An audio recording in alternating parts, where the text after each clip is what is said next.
So Baker Mayfield sounding off on Twitter late Thursday afternoon about the NFL's protocols. Showing up and making only 3 teams test. Also, you can keep the game as scheduled to make money. People were confused by these things that Baker Mayfield had to say. We'll explain what he was getting at. Actually caring about player safety would mean delaying the game with this continuing at the rate that it is. But to say you won't test vaccinated players if they don't have symptoms, then to pull this randomly doesn't make any sense to me. Let me get into what he was talking about here. I caught wind of this just about the time he was posting these tweets. You've got several players that are in enhanced COVID protocols because they've got outbreaks. And the enhanced protocols require that everyone on the team be tested every day, even if they're vaccinated. The normal protocol, 1 a week test for those who are vaccinated. Enhanced protocol, even if you're vaccinated, you're getting your nose swabbed every single day. So what happened yesterday, and I don't know how many of the teams in enhanced protocols this happened to, but the Browns were kind of ground zero for this. We're just not testing the vaccinated players today. We're just not doing it. And the players are like, what are you talking about? We're in enhanced protocols. No, we're just not doing it. We're not doing it. And J.C. Tretter, who happens to be the NFLPA president, said, and who's been loudly advocating daily testing for everyone. He's like, what the hell are you talking about? Yes, we're testing everybody today. And I heard it happen in Washington, and it may have been, I can't get a straight answer, which, anytime it's anything controversial like this, good luck getting a straight answer. But I think that they just decided one way to stop the bleeding, one way to turn off the busted faucet of positives, just not test these guys. They're talking about letting asymptomatic positive players return more quickly. Why even test anyone who's asymptomatic? And I think it's a glimpse of where this may go next year. In addition to saying if you're positive and asymptomatic, you can play. If you're asymptomatic, we're just not going to test you. If you're vaccinated and asymptomatic, we're not going to find out. We don't want to know.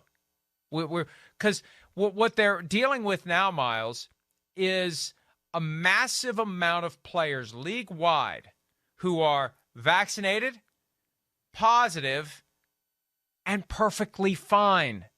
And they don't know how to get out of this quicksand that their protocols have dragged them into. Right, because when you feel like you've done all the right things, you've been vaccinated, you feel fine, and then you still turn up positive, it's kind of like, well, wait a minute, what's going on here? Why am I positive? And now I feel especially fine. Like, why is it that I can't play? That's sort of how probably the players are feeling, especially now where it's like we're seeing COVID numbers blow up like they never did last year or earlier in this season. And so it's kind of like, well, what the hell just happened?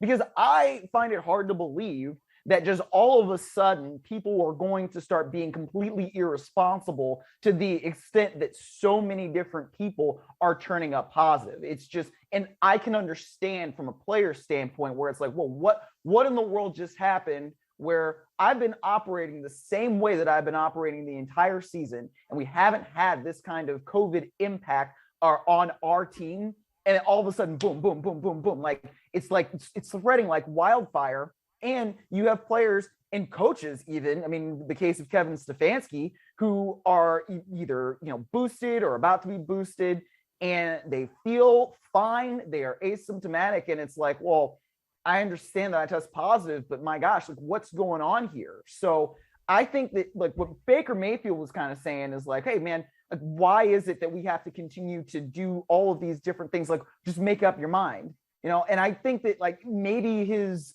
ire was kind of directed at the wrong place in some ways, because of course, like if you are in these enhanced protocols and you're supposed to continue daily testing, and the NFL was apparently trying to do something that hadn't quite been agreed to yet, where we're not going to test the asymptomatic vaccinated players.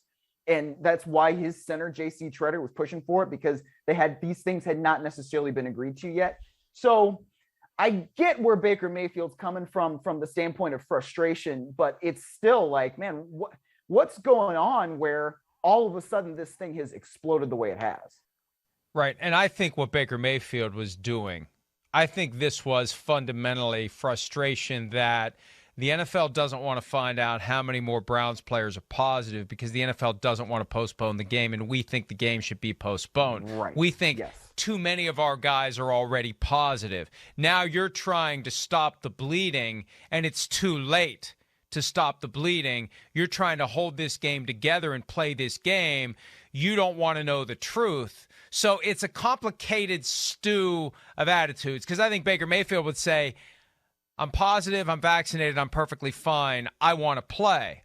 But if you're going to tell me artificially that I can't play because you're stuck with this protocol, and at the same time you're going to ignore a protocol that would otherwise find more positive results and more guys who can't play to the point where the team can't play and we avoid a situation where we lose to the Raiders because now Nick Mullins is our quarterback because Case Keenum tested positive yesterday as well. I think that's where the frustration came from. It came from the fact that he believed that the procedures were being manipulated to justify the show must go on. And that's really the thing to remember here. The show will go on. No matter who it is that's playing, the show's going on. There's 69 guys available per team. You got 53 on the roster, 16 on the practice squad. You got a pretty big buffer before you even get to the point where you start dipping under 48. 48 is the absolute maximum number of guys you can have in uniform in any game. And there have been teams in the past, Tony Dungy dealt with this with the Colts, where I get so many injured guys, I got fewer than the maximum. I just got to go forward. And we don't know. And Shereen Williams was at the ownership meeting on Wednesday, asked the commissioner, what's the minimum number? And, they're not going to tell us what the minimum number is. It's somewhere between 11 and 48. I think it's closer to 11 than 48. And we don't know what other procedures they have. Miles, I firmly believe, I don't know this, but I firmly believe that before they would cancel a game, they would say to a team, you can go out and sign 5 players right now. You need 5 players? Yeah. You got 25? And they're never, the idea of only having 25 available, that would have to be one hell of an outbreak. But let's just say you only got 25, you need to have 30, go sign 5 right now. Before they would cancel a game, they would do that. Now, 30, maybe they need 10. You need 35. You need 40. 40 is your bare minimum. Go sign 10. And there's guys available. They're ready, and they're available, and they're willing. Good luck getting them ready to play. And you have safety issues arising from that where you're thrusting these guys into the NFL fray when they're not ready to be there. They don't know the schemes. They don't know their teammates. There is a point where it becomes a safety issue from a physical perspective. But they're not postponing this game. They're not canceling games. They're not giving back ticket money. They're not refunding network revenue. And the point that needs to be emphasized, this game between the Browns and the Raiders is an NFL Network exclusive game. They have to play and broadcast those minimum number of NFL Network exclusive NFL games to continue to get the subscription rates that they get from cable, satellite, streaming, etc. I don't know what they would do, and I'm not sure they know what they would do if all of a sudden they can't present one of these exclusive NFL Network games. But they're not going to go there because, Miles, we talked about this the other night on PFTPM. You may need to pack up that helmet you have behind you and get your butt to Cleveland because you're playing left tackle on Sunday for the Browns. They're going to drag guys out of the stands if they have to get this game in. I'd probably be a better guard than tackle. That's at least the position that I played in high school. Probably be better as a puller. And at least that offense, they have pulling guards. So, I would at least probably be more qualified to do that. But, it's really interesting, Mike. I think now there is still a chance that some of these guys could be cleared, especially on the Browns, in time for this Raiders game, right? If they are vaccinated and asymptomatic. Do I have that correct? Well, yeah, there's a new protocol now where you can come back a little bit sooner. And I got a problem with that, frankly. The new protocol agreed to yesterday where you can come back faster. You get tested more frequently, and all it takes is one negative now instead of the 2 negatives 24 hours apart. They had this convoluted thing that came out, but the bottom line is it does undermine the integrity of the season. if you start changing the rules on what it takes to come back. Now, the response would be, at the start of the season, we didn't have this Omicron variant that's highly contagious, so we didn't have to do it. And the bottom line is they're going to do what they have to do, but it is easier to come back. We don't know who's going to be able to come back, but it's easier to come back now, so maybe the Browns are going to get some guys back.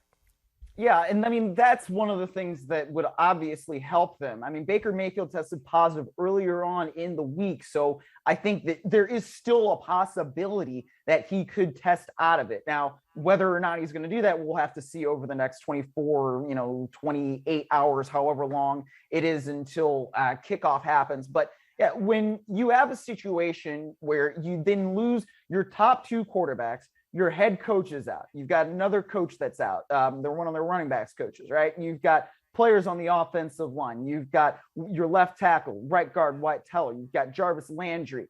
You've got Austin Hooper, another key tight end. Like, there are just so many guys who are missing. It does really affect the way the Browns even have a possibility of winning this game against the Las Vegas Raiders. And this actually is a big game with a lot of playoff implications, because if the Browns win this, then they get to 8-6.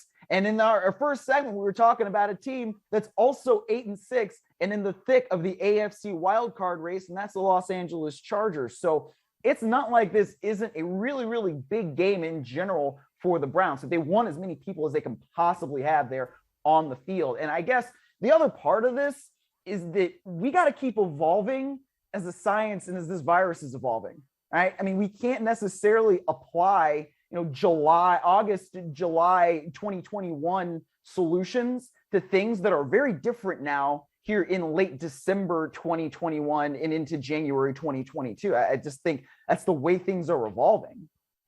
Oh, and I think the next step is vaccinated, asymptomatic, positive players should be allowed to play, because the virus does not transmit during games. Look at all these stadiums full of people, and there's no outbreaks that anyone is aware of. And there's surely people who are positive in that crowd, and they're pressed together in an open-air environment or in a dome for hours. So I think that's the next step, and that'll be coming probably next year.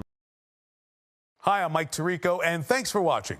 Make sure to hit subscribe for the latest news and highlights from NBC Sports.